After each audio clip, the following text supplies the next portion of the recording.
নমস্কার, এসকেআর online YouTube চ্যানেলে তোমাদের প্রত্যেককে স্বাগত। আইসিডিএসের পাশাপাশি আশাকর্মী নিয়োগ চলছে রাজ্যে, যেখানে বিভিন্ন ব্লক থেকে বিভিন্ন জেলার থেকে নতুন করে আশাকর্মী নিয়োগ করা হচ্ছে। আবারও একটি নতুন নিয়োগের বিজ্ঞপ্তি প্রকাশিত হলো, যেখানে 9 তারিখ থেকে আগস্টের 9 তারিখ থেকে আবেদন শুরু হলো। আবেদন চলবে 30শে আগস্ট পর্যন্ত। অত্যন্ত গুরুত্বপূর্ণ একটি ভ্যাকেন্সিস, যেখানে পুরোপুরি ইন্টারভিউয়ের মাধ্যমে নিয়োগ করা হচ্ছে, যেখানে বিডিও অফিসে বর্তমানে আবেদনপত্র জমা চলছে। তো ভিডিওটি সম্পূর্ণ দেখে যারা যোগ্য প্রার্থী অ্যাপ্লাই করতে পারো। তো এই নিয়োগের প্রত্যেকটা তথ্য আমরা স্টেপ বাই স্টেপ দেখে নেব। তো ভিডিওটি সম্পূর্ণ দেখো। প্রত্যেকটা জেলার প্রত্যেকটা ব্লক থেকেই নতুন করে আশাকর্মী নিয়োগ করা হচ্ছে। অত্যন্ত গুরুত্বপূর্ণ একটি ভ্যাকেন্সিস। এই মুহূর্তে তোমরা অফিসিয়াল নোটিশ তোমরা দেখতে পাচ্ছ 9/8/2024 থেকে। আবেদন চলবে 30/8/2024 তারিখ পর্যন্ত, অর্থাৎ এই মাসের 30 তারিখের মধ্যেই তোমাদের আবেদনটি সম্পূর্ণ করতে হবে। 30/8/2024 তারিখের মধ্যেই তোমাদের আবেদনটি সম্পূর্ণ করতে হবে। কোন ফর্ম ফিল আপ করবে, কী করে ফিল আপ করবে, প্রত্যেকটা বিষয় আমি এই ভিডিওতে তোমাদের স্টেপ বাই স্টেপ জানাবো। এবং এখানে কোনো লিখিত পরীক্ষা দিতে হচ্ছে না। যে সকল প্রার্থী তোমরা আবেদন করবে প্রত্যেকেই তোমরা ইন্টারভিউর জন্য ডাক পাবে। ইন্টারভিউ তোমাদের অ্যাটেন্ড করতে হবে। ইন্টারভিউ কোয়ালিফাই করলেই তোমাদের এখানে সরাসরি নিয়োগ করা হবে। শুধুমাত্র ইন্টারভিউ বেসিসে নিয়োগ করা হচ্ছে, এখানে কোনো লিখিত পরীক্ষা তোমাদের দিতে হচ্ছে না। এবং ইন্টারভিউ 25/9/2024 থেকে 26/9/2024 তোমাদের ইন্টারভিউ হচ্ছে। এই 2 তারিখেই তোমাদের ইন্টারভিউ নেওয়া হবে। এখানে আরও একটি কথা উল্লেখ করা আছে, বিশেষ কারণবশত দিনক্ষণ পরিবর্তন হতে পারে, পরিবর্তিত দিনের আগে সেটা জানিয়ে দেওয়া হবে। অর্থাৎ বিশেষ কারণবশত এই ইন্টারভিউর তারিখ পরিবর্তন হতে পারে, এবং পরিবর্তন হলে সেটা তোমাদেরকে জানিয়ে দেওয়া হবে। এখানে পরিষ্কার উল্লেখ করা আছে 25/9/2024 এবং 26/9/2024 ইন্টারভিউ বেসিসে আশাকর্মী নিয়োগ করা হচ্ছে। কোনো পরীক্ষা তোমাদের দিতে হচ্ছে না। এরপরে আমরা দেখে নিচ্ছি আর কি উল্লেখ করা আছে। এখানে বলা আছে আবেদন করার সময় যদি তোমরা অ্যাপ্লিকেশন ফর্মে কোনো ভুল ইনফরমেশন প্রোভাইড করো, অ্যাপ্লিকেশন পুরোপুরি বাতিল হয়ে যাবে। আবেদনপত্রটি সঠিকভাবে ফিল করে সেখানে প্রত্যেকটা বিষয়, যেমন প্রার্থীর নাম, ঠিকানা, পদ এবং স্থান প্রত্যেকটাই উল্লেখ করে মুখবন্ধ খামে রেজিস্টার পোস্টের মাধ্যমে তোমাদের বাই পোস্টের মাধ্যমে অ্যাপ্লাই করতে হচ্ছে। অর্থাৎ বিডিও অফিসে তোমাদের রেজিস্টার পোস্টের মাধ্যমে সেই অ্যাপ্লিকেশন ফর্মটি পাঠিয়ে দিতে হবে। এখানে নিজের হাতে বা অন্য কারো হাতে গিয়ে বিডিও অফিসে জমা দিলে সেটা অ্যাপ্লিকেশন পুরোপুরি বাতিল হয়ে যাবে। তোমাদের রেজিস্টার পোস্টের মাধ্যমেই তোমাদের সেই অ্যাপ্লিকেশন ফর্মটি পাঠিয়ে দিতে হবে। এরপরে দেখে নিচ্ছি আর কি উল্লেখ করা আছে এখানে। অবশ্যই ভিডিওটি সম্পূর্ণ দেখার চেষ্টা করো।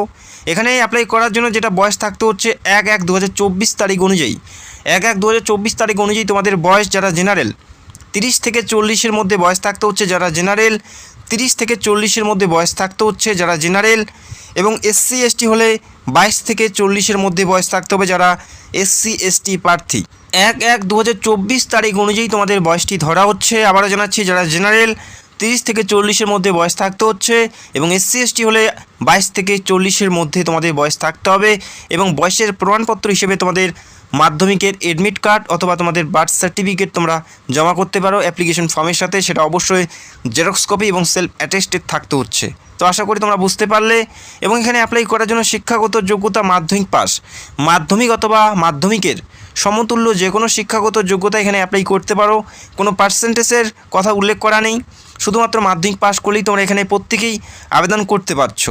এবং যারা উচ্চ শিক্ষিত আছো, যেমন উচ্চ মাধ্যমিক এবং গ্র্যাজুয়েশন, তারাও এখানে অ্যাপ্লাই করতে পারে। তবে তাদের যে মাধ্যমিক পাস সেটার উপর ভিত্তিতেই এখানে নিয়োগ করা হবে। তাদের বাড়তি কোনো সুযোগ সুবিধা কিন্তু দেওয়া হচ্ছে না। তো বোঝা গেল, যারা উচ্চশিক্ষিত তারাও এখানে অ্যাপ্লাই করতে পারে, তবে মাধ্যমিকের উপর বিবেচনা করেই কিন্তু এখানে নিয়োগ করা হবে। চাইলে অবশ্যই অ্যাপ্লাই করতে পারো। শুধুমাত্র মাধ্যমিক পাস প্রার্থী প্রত্যেকেই তোমরা এখানে আবেদনের যোগ্য হবে। এরপরে আর কি উল্লেখ করা আছে প্রত্যেকটা বিষয় আমরা স্টেপ বাই স্টেপ দেখে নিচ্ছি। আর অবশ্যই তোমাদের জেলার নামগুলো কমেন্ট করে জানাবে। তোমরা রাজ্যের কোন জেলা থেকে ভিডিও দেখছো সেটা অবশ্যই কমেন্ট করে জানাবে। তোমাদের জেলায় আইসিডিএস বা আশাকর্মী যখনই নিয়োগ প্রক্রিয়া শুরু হবে সবার আগে ভিডিও করে জানানোর চেষ্টা করব। এবং এই নিয়োগটি বর্তমানে কোন কোন জেলাতে বা কোন কোন ব্লকে হচ্ছে সেটাও আমি তোমাদের ভিডিওতে জানাচ্ছি। তো ভিডিওটি সম্পূর্ণ দেখার চেষ্টা করো। এখানে আরও উল্লেখ করা আছে প্রার্থীর স্বাক্ষর সহ 2 কপি কালার পাসপোর্ট সাইজের ছবি প্রয়োজন থাকবে। একটি ফর্মের সাথে তোমাদের আঠা দিয়ে লাগিয়ে নিতে হবে সেলফ অ্যাটেস্টেড সহ।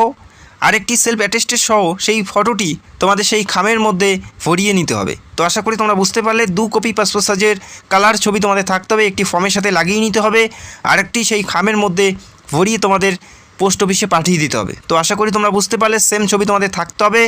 মাধ্যমিক এবং মাধ্যমিকের সমতুল্য মার্কশিট, অর্থাৎ তোমাদের রেজাল্ট, মাধ্যমিকের যে মার্কশিট সেটা তোমাদের থাকতে হবে, বা সেটা জেরক্স করে সেলফ অ্যাটেস্টেড করে সেই ফর্মের সাথে জমা করতে হচ্ছে। এবং পাশাপাশি ভোটার আই কার্ড এবং ভোটার আই কার্ডের সমস্ত তথ্য যেমন অংশ নাম্বার, ক্রমিক নাম্বার, প্রত্যেকটা বিষয় তোমাদের সেখানে উল্লেখ করতে হবে। যদি তোমরা কোনো কাস্ট থেকে বিলং করো সেই কাস্টের সার্টিফিকেট জেরক্স করে তোমাদের জমা করতে হচ্ছে। তো অবশ্যই মনে রাখবে এই প্রত্যেকটা ডকুমেন্ট কিন্তু তোমাদের সেই ফর্মের সাথে জমা করতে হবে। এখানে অ্যাপ্লাই কারা করতে পারবে? এখানে অ্যাপ্লাই শুধুমাত্র বিবাহিতা মহিলারাই অ্যাপ্লাই করতে পারছে। যারা বিবাহিতা মহিলা তারা কিন্তু প্রত্যেকে অ্যাপ্লাই করতে পারবে। পাশাপাশি যারা বিধবা এবং যারা ডিভোর্সি অর্থাৎ বিবাহ বিচ্ছিন্না তারাও কিন্তু এখানে অ্যাপ্লাই করতে পারে। অর্থাৎ যারা বিবাহিতা রয়েছে তারাই শুধুমাত্র এখানে অ্যাপ্লাই করতে পারবে। যারা আনমেরিড তারা কিন্তু এখানে অ্যাপ্লাই করার জন্য সুযোগ পাবে না। বিধবা এবং যারা বিবাহ বিচ্ছিন্না তারাও অ্যাপ্লাই করতে পারে, তবে তাদের সঠিক ডকুমেন্ট থাকতে হবে। মাধ্যমিক পাস থাকতে হচ্ছে, বয়স 30 থেকে 40-এর মধ্যে থাকতে হবে। যারা জেনারেল এবং যারা SC ST তাদের বয়স 22 থেকে 40-এর মধ্যে থাকতে হচ্ছে। যারা মাধ্যমিক পাস করেছো যাদের বয়স 30 থেকে 40-এর মধ্যে অথবা যারা SC ST 22 থেকে 40-এর মধ্যে প্রত্যেকেই তোমরা এখানে অ্যাপ্লাই করতে পারো। এই নিয়োগটি রাজ্যের প্রত্যেকটা জেলার প্রত্যেকটা ব্লক থেকে নিয়োগ করা হবে। তবে এই মুহূর্তে রাজ্যের যে জেলাতে নিয়োগ করা হচ্ছে বীরভূম জেলার রামপুরহাট সাব ডিভিশনে এই নিয়োগটি বর্তমানে করা হচ্ছে। বীরভূম জেলার রামপুরহাট সাব ডিভিশনে এই নিয়োগটি করা হচ্ছে। যারা এই লোকেশন থেকে বিলং করো প্রত্যেকেই তোমরা এখানে অ্যাপ্লাই করতে পারো। এই ফর্মটি তোমাদের ফিল আপ করতে হবে। প্রথমেই যে বক্স দেখতে পাচ্ছ এখানে তোমাদের একটি ফটো অ্যাটাচ করে নিতে হবে। আঠা দিয়ে এখানে পিন বা সেলাই করলে অ্যাপ্লিকেশন বাতিল হয়ে যাবে। এখানে আঠা দিয়ে লাগাতে হবে তোমাদের পাসপোর্ট সাইজের কালার, পাসপোর্ট সাইজের ছবিটি। এখানে তোমরা কোন উপস্বাস্থ্য কেন্দ্রের জন্য অ্যাপ্লাই করবে সেটা উল্লেখ করতে হবে। গ্রাম পঞ্চায়েতের নাম, ব্লকের নাম, প্রার্থীর নেম বাংলায় প্রথমে, তারপরে প্রার্থীর নেম ইংলিশে, সেটা অবশ্যই ক্যাপিটাল লেটারে থাকতে হবে। এখানে জন্ম তারিখ উল্লেখ করতে হবে এবং 1/1/2024 তারিখ অনুযায়ী তোমাদের কত বছর, কত মাস এবং কত দিন প্রত্যেকটা এখানে উল্লেখ করতে হবে।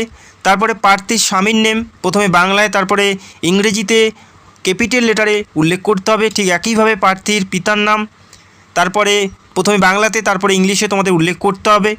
তারপরে তোমাদের পিনকোড থেকে শুরু করে পোস্ট, জেলা প্রত্যেকটা বিষয় এখানে উল্লেখ করতে হচ্ছে এবং শিক্ষাগত যোগ্যতা থেকে শুরু করে প্রত্যেকটা বিষয় সঠিকভাবে ফিল করতে হবে। তারপরেই তোমাদের নির্দিষ্ট ঠিকানায় পাঠাতে হবে।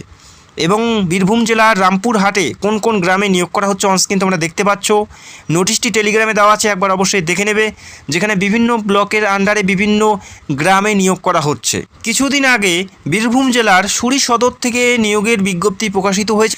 বীরভূম জেলার বর্তমানে রামপুরহাটে নিয়োগের বিজ্ঞপ্তি প্রকাশিত হলো। 9 তারিখ থেকে আবেদন শুরু হয়েছে। আবেদন চলবে 30শে আগস্ট 2024 তারিখ পর্যন্ত। এই তারিখের মধ্যেই তোমাদের আবেদনপত্রটি বিডিও অফিসে তোমাদের পাঠাতে হবে। এবং জানিয়ে রাখি রাজ্যের প্রত্যেকটা জেলার থেকে প্রত্যেকটা ব্লক থেকে আশা কর্মী নিয়োগ করা হচ্ছে, যেখানে প্রচুর সংখ্যক শূন্যপদ আছে। আর কয়েকদিনের মধ্যেই তোমরা আরও বিভিন্ন জেলাতে এই নিয়োগের বিজ্ঞপ্তি দেখতে পারবে। তোমরা রাজ্যের কোন জেলার থেকে ভিডিও দেখছো এবং তোমরা কোন জেলার জন্য অ্যাপ্লাই করতে চাও সেটা অবশ্যই কমেন্ট করে জানাবে। যখনই তোমাদের জেলায় নোটিশ পাবলিশ হবে সবার আগে ভিডিও করার চেষ্টা করব। আর অবশ্যই চ্যানেলটাকে সাবস্ক্রাইব করে রাখবে।